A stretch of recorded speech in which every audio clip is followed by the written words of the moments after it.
Dan ketika masuk ke rumah, itu tuh semua udah ada disuguhin macam-macam aneka makanan. Roni ngerasa heran kan, dan dia pun tahu bahwa tindakan yang dia lakuin ini adalah sebuah tindakan yang gak sopan. Roni pun akhirnya mau keluar, namun tiba-tiba ada suara yang memanggil Roni. "Kang, makan dulu, jangan buru-buru pergi. Kamu kesini ngikutin aku kan?"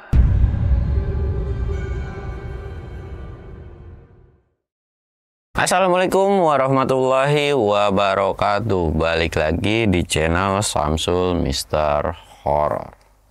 Dongeng horor gua kali ini, gua bakal nyeritain tentang dunia gaib nih di salah satu gunung. Buat kalian yang penasaran dengan ceritanya, kalian wajib tonton video ini sampai habis. Dan jangan lupa like, comment, subscribe, dan share video gua ke banyak orang. Dan buat kalian yang mau ikutan open trip, kalian bisa kunjungi Instagram gua di bawah sini. Dan buat kalian yang mau lihat video vlog gua juga, kalian bisa lihat di bawah sini. Dan gak usah banyak basa-basi lagi, kita mulai ke segmen donor. Dongeng horor dimulai.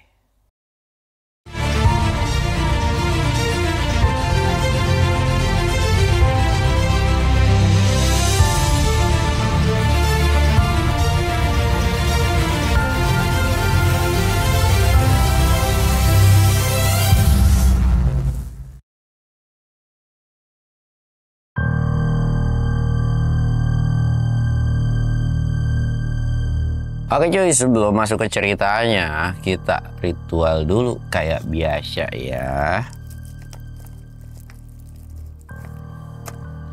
Dan jangan lupa nge-es cuy. Sekarang nge-es dulu nih, panas banget sumpah. Enak banget, segar.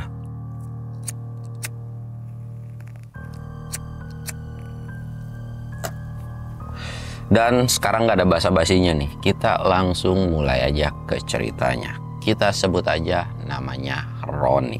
Roni ini bisa dikatakan disebut depresi enggak, tapi hidup segan mati pun tak mau gitu kali ya. Ya intinya dia tuh serba bingung dan serba kerjaan nyari susah.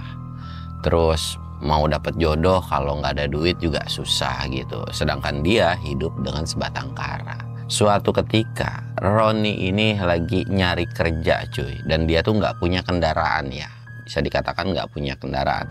Dan Roni ini tinggal di bawah kaki gunung Ciremai, nggak jauh dari kaki gunung Ciremai ini cuy.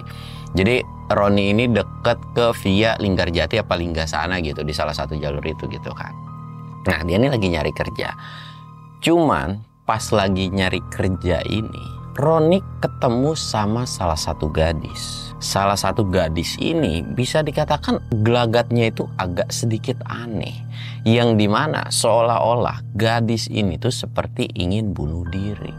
Jadi kayak udah mau loncat dari tebingan, karena memang di situ tuh di bawahnya sungai, batu-batu gitu, karena memang musim kemarau gitu kan. Jadi dia mau loncat dari atas sampai bawah gitu kan. Roni ini langsung teriak dong, jangan kan gitu. Tapi si gadis ini tuh justru malah senyum dan mau loncat gitu, kayak mau disengajain. Bahkan kayak udah film sinetron aja gitu, mau loncat tapi nggak jadi gitu kan. Si Roni ini lari sekenceng-kencengnya, dan Roni ini kayak langsung nerjang si gadis tersebut. Harusnya pemikiran Roni pun pada saat itu, dia tuh berpikiran bahwa gadis itu kena, pas digabregin itu kena. Tapi entah kenapa pas dilihat kok nggak ada. Roni ngerasa heran dan bingung. Loh, kok nggak ada? Dicek ke bawah pun gadis itu pun nggak ada. Kemana? Singkat ceritanya, karena Roni kebingungan, akhirnya dia cabut tuh cuy.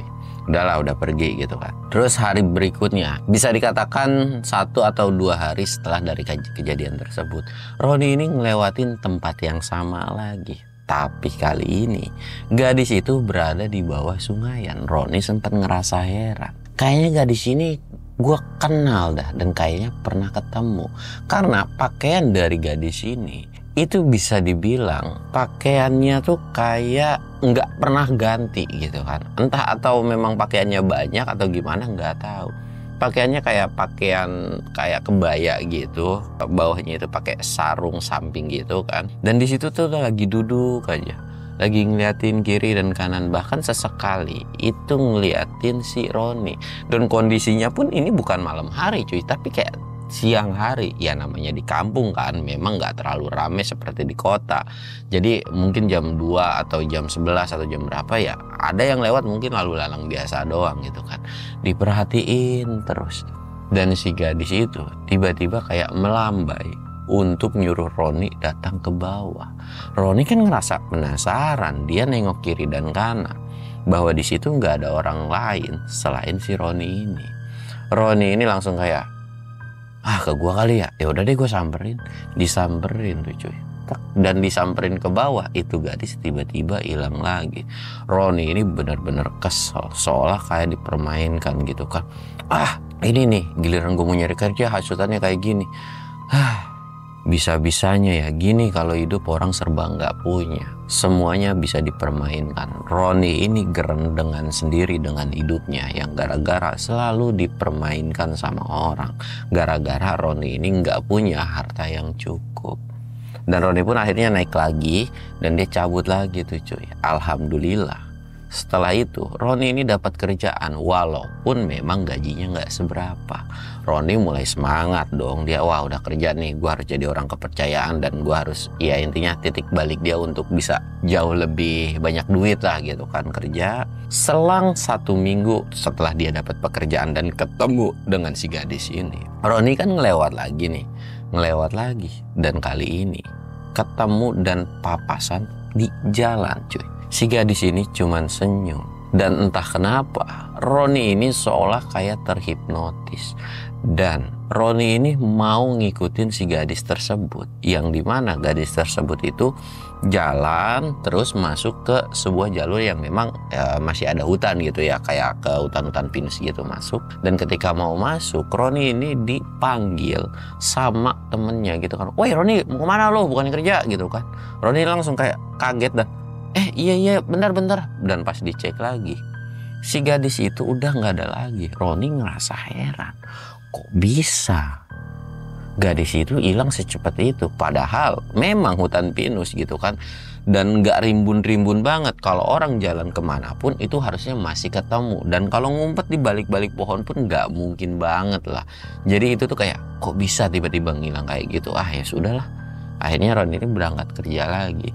Singkat cerita, Roni ini mulailah terpengaruhi dengan si gadis tersebut, yang dimana dia tuh selalu terngiang-ngiang sama si gadis itu. Jadi kayak, kenapa gue ngimpiin tuh gadis terus, kenapa gue mikirin gadis itu terus gitu kan. Di masa dia libur kerja, dia tuh sengaja banget nungguin gadis tersebut. Bahkan dari pagi nih sampai sore dia tuh nungguin terus cuy. Dan sampai akhirnya ada momen ketika sore hari, Roni ini ngelihat gadis tersebut posisinya itu ada di bawah sungai. Tapi nggak yang kayak sebelumnya ya duduk gitu, tapi di pinggiran sungainya gitu. Nah itu gadis itu, wah gua harus bisa nyusul itu gadis. Siapa sih sebenarnya? Karena setahu Roni nggak ada di muka-muka kayak begini di kampung dia kan, apalagi bening cakep gitu. Dia penasaran banget dan kenapa dia selalu masuk ke hutan. Roni nggak punya pikiran yang aneh-aneh, nggak punya pikiran itu demit lah atau gimana pun. Akhirnya Roni itu nggak mutusin pandangannya ke gadis tersebut. Roni itu jalan sambil melototin gadis, ada memang. Sampai akhirnya dibawa, Roni ini ngejar dan si gadis itu pergi dari tempat lokasi yang di awalnya berdiam diri gitu kan. Dan perginya pun nggak yang lari, jalan biasa aja, jalan santai. Roni terus ngikutin, entah kenapa. Harusnya kalau diikutin terus dan jaraknya nggak terlalu jauh, harusnya kejar dong. Tapi menurut Roni pada saat itu, dia tuh nggak bisa ngejar, kayak dikasih jarak, cuman sebatas bisa ngelihat atau ngebuntutin doang. Roni terus jalan dan ternyata Roni tanpa sadar, Roni itu masuk ke sebuah hutan. Yang dimana ya hutan itu kalau jalan terus trek lurus ya itu ke Gunung Ciremai gitu kan. Terus jalan dan sampai akhirnya itu udah malam cuy. Udah gelap gulita gitu kan. Lah kok gelap gulita? Dan Roni kan nggak bawa headlamp, dia cuma pakai baju kaos doang, pakai celana pendek juga. Dia bingung. Lah, ini gue di mana? Wah, sialan tuh gadis gitu kan, sempat kesel. Akhirnya Roni cabutlah dari hutan itu. Karena berhubung waktunya sudah menunjukkan malam, ya Roni juga kan, walaupun dia akam sih warga lokal, tapi kalau malam hari dan kondisinya gelap juga kan bingung gitu kan, harus ngeraba-raba jalannya. Dia tuh jalan ya berharap dia tuh hafal dengan jalannya. Tapi bukannya ketemu jalan keluar, justru Roni ini makin lama makin tersesat. Roni ngerasa bingung. Dia tuh badannya pun udah mulai kedinginan lah. Dia coba istirahat dan senderan di salah satu pohon. Ketika senderan di salah satu pohon ini, Roni seolah ngelihat pakaian kebaya tersebut itu kayak bersinar. Jadi lagi senderan begini cuy, dia ngeliat itu kayaknya si gadis itu deh. Kok pakaiannya bersinar gitu kan, seolah kayak ngasih tanda dan nyuruh ngikutin lagi gitu kan. Roni lagi-lagi ngikutin terus, dan ketika ngikutin pun itu gadis hilang lagi. Entah apa tujuan dan maksudnya gitu. Sekitaran udah 4 kali nih ketemu, hilang lagi, ketemu, hilang lagi. Dan yang kelima kalinya ketika gadis itu muncul, Roni ini teriak, "Woi, apa-apaan lu?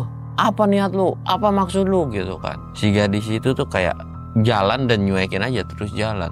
Dan karena Roni kesel, dia tuh ngeluarin semua tenaga dia. Dia tuh pengen lari, nggak mungkin nih kalau nggak harus kekejar. Lari sekencang-kencangnya dan gadis itu masuk ke sebuah desa. Roni ketika ngeliat sempat ngerasa heran, kok di sini ada desa?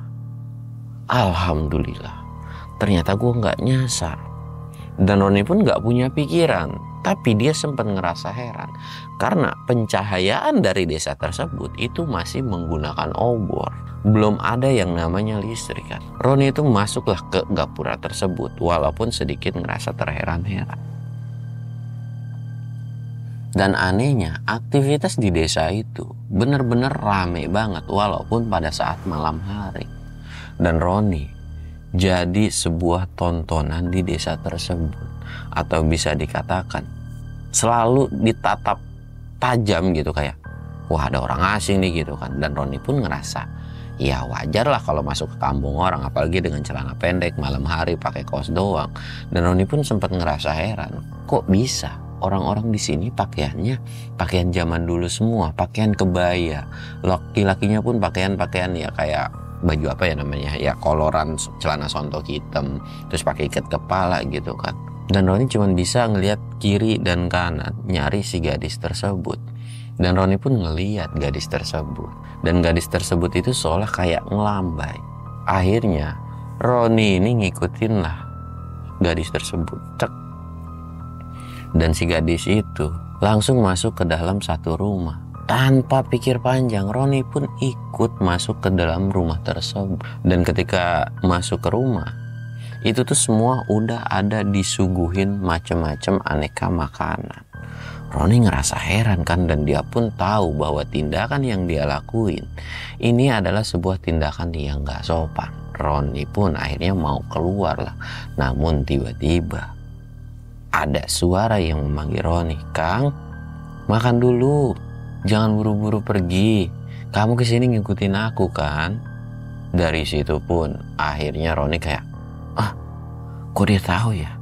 Akhirnya Roni ngurungin tuh buat keluar dari rumah itu. Dia tuh cuma duduk di depan makanan dan nggak ngomong sepatah kata pun. Sebenarnya kamu ini siapa? Dan kenapa kamu selalu muncul? Dan kenapa kamu lari dari aku ketika aku ngejar kamu? Si perempuan itu nggak ngejawab sepatah kata pun, dan gak lama keluar. Dan kali itu apa yang dilihat sebelumnya sama Roni itu jauh berbeda dengan yang sebelumnya dilihat sama Roni gitu. Jadi yang sekarang tuh bener-bener cantik banget, mukanya tuh kayak bersinar banget. Diminum dulu Kang gitu kan, diminum dulu terus dimakan juga. Karena kecantikan dari si gadis ini, Roni itu seolah kayak terhipnotis. Akhirnya dia minum dan makan.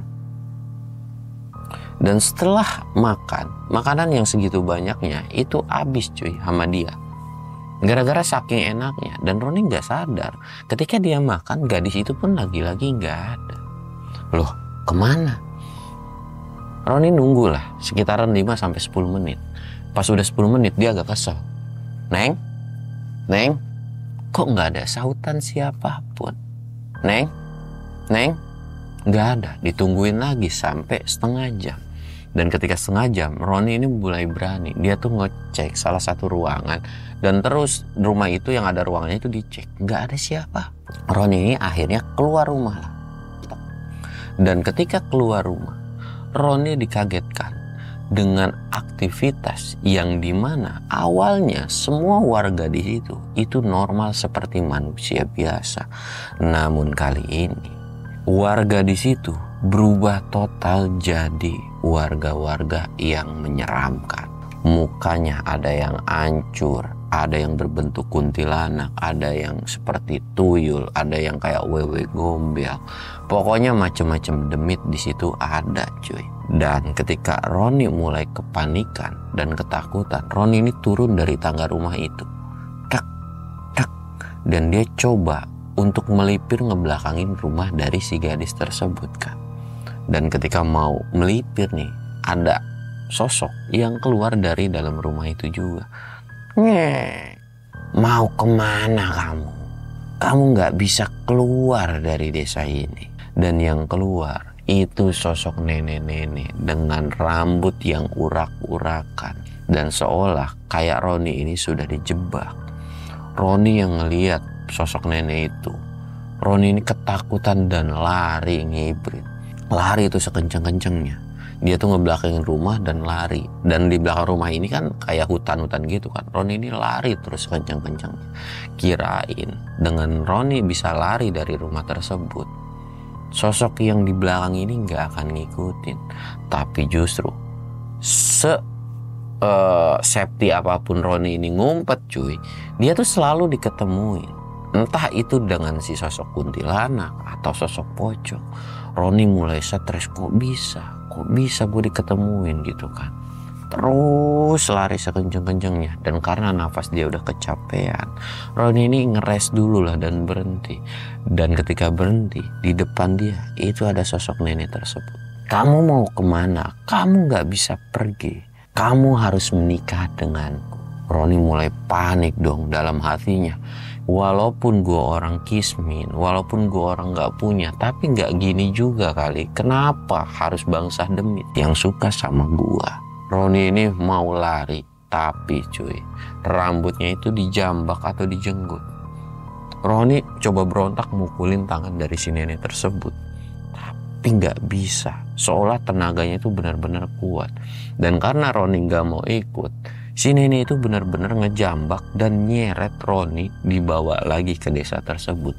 Dan ketika di desa tersebut, itu ada yang namanya acara sebuah pernikahan. Kayak udah di set up untuk ya ini acara pernikahan mereka gitu kan. Roni sebenarnya nggak tahu. Sebenarnya ini ada tiba-tiba kok yang tadi awalnya cuma desa biasa terus tiba-tiba berubah demit.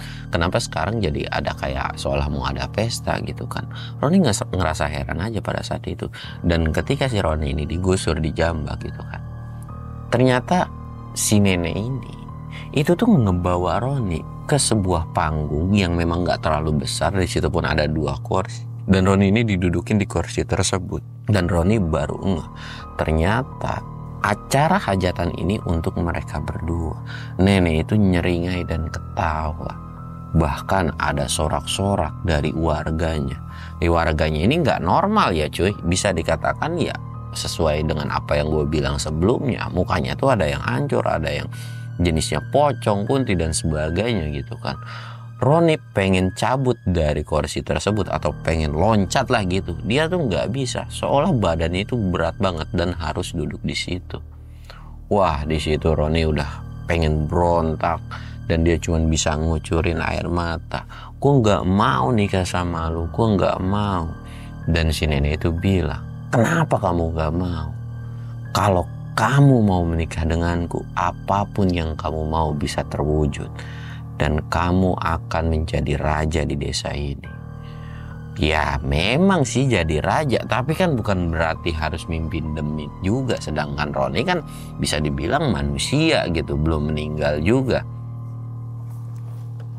Roni tetap kekeh dan gak mau untuk melakukan, ya intinya untuk nikah di situ.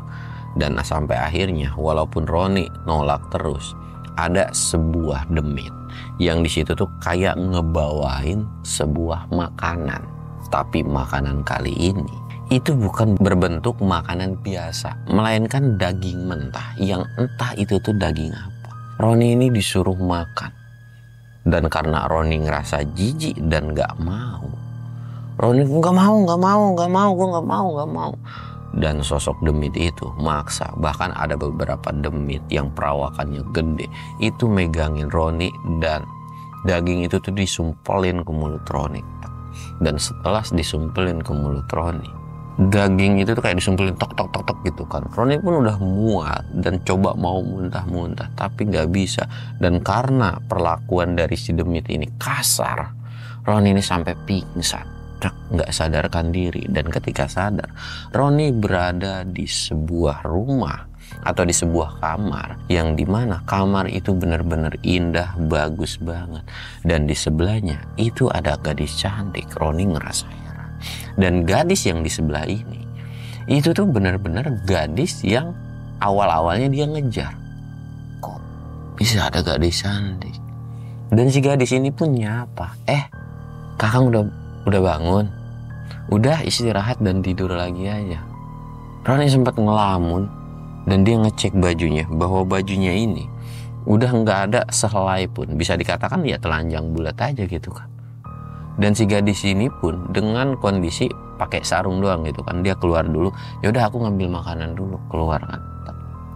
Dan gak lama ngambilin makanan, udah nih mau makan, aku mau keluar dulu ada urusan gitu kan. Roni bukannya makan, dia tuh ngerasa keheran-heran dan dia nyari baju atau pakaiannya dia sendiri. Tapi pakaiannya itu benar-benar nggak ada sama sekali. Dan karena pakaiannya itu nggak ada, Roni cobalah. Di situ tuh ada semacam kayak sarung juga, dia iketin dan dia keluar dari kamar tersebut. Memang ketika keluar dari kamar tersebut, ruangan itu beda banget kayak rumah yang awal. Rumah itu serba ada barang antik, bahkan ada emas juga gitu kan. Kok bisa? Dan ketika keluar pun itu ada banyak rumah warga yang ternyata rumah warga ini dihuni dengan manusia biasa gitu. Perwujudannya kayak normal aja. Roni ngerasa heran, tapi tatapan dari warga tersebut pun seolah kayak menghargai atau kayak tunduk gitu. Setiap Roni ini papasan, warga di situ kayak jongkok gitu kan, kayak nunduk, kayak ngehargain atau ngehormatin gitu kan. Sampai akhirnya Roni masuk lagi ke dalam kan, dan dia sempat mikir, kok bisa? Kejadian apa yang dia udah alamin, dia benar-benar nggak habis pikir dan dia juga bingung.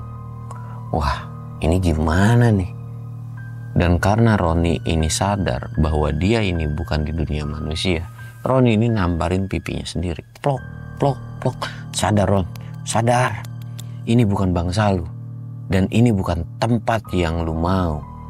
Ya, lu semuanya punya. Tapi ini gak bisa. Dan lu harus keluar dari tempat ini. Roni itu ngomong sendiri dan dijawab sendiri gitu cuy. Sampai akhirnya Roni ini bertekad untuk keluar. Dan gara-gara niatan dalam hatinya untuk cabut dari tempat tersebut, seketika tempat yang awalnya itu bagus, itu tuh kayak ngelotok sendiri. Kayak lu tahu kan ada beberapa rumah yang tembok cat temboknya itu suka ngelotok sendiri. Nah kayak gitu. Dan itu jatuh ke bawah truk dan berubah jadi drastis banget. Berbentukannya itu benar-benar jadi rumah kumuh dan berbau. Dan tiba-tiba dari salah satu ruangan itu ada yang ngomong, kakang mau kemana? Gak boleh pergi, harus menetap di sini. Wah, Roni ini benar-benar panik dan ketakutan. Roni ini dengan sehelai sarung gitu kan, langsung nerabas itu pintu dan lari sekencang-kencangnya. Dan ketika lari pun Roni ini ngeh bahwa sosok yang di luar ini ternyata sudah berbentuk dengan sosok-sosok penampakan atau dengan demit lagi cuy. Bukan seperti manusia biasa. Dan sosok itu pun semua ngejar Roni, seolah Roni ini nggak boleh keluar dari desa itu. Roni terus lari sekencang-kencangnya dan dia berharap bisa keluar dari desa itu. Dan pilihan Roni. Kalau memang dia nggak bisa keluar dari desa itu, setidaknya dia harus mati di hutan tersebut gitu kan, karena dia itu nggak mau kalau harus menikah atau berhubungan dengan yang namanya demit.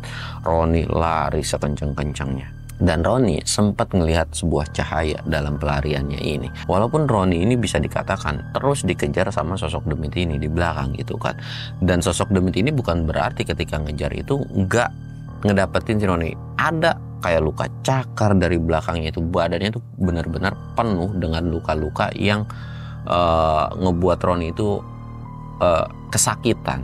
Tapi karena memang tekadnya ini dia pengen keluar dari hutan tersebut, jadi dia nggak memperdulikan dengan luka tersebut cuy. Terus lari, ada seberkas cahaya, dia tuh terus ngejar sampai ketemulah si cahaya tersebut. Ternyata ada bapak-bapak paruh baya, nggak setua si nenek tersebut ya, bisa dikatakan umur 40-50 tahunan, sedang bawa obor.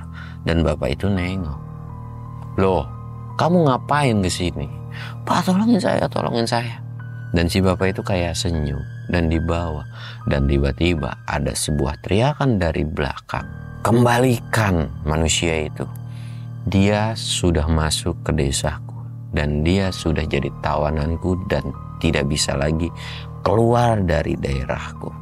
Si bapak-bapak paruh baya ini cuman cuek dan bilang ke Roni, "Kamu larilah ke sana. Apapun yang terjadi, kamu pergi lurus, nggak boleh belok. Gak boleh nengok ke belakang dan terus lari. Apapun yang terjadi kamu terus lari. Biarkan sisanya yang di sini. Saya yang nanganin.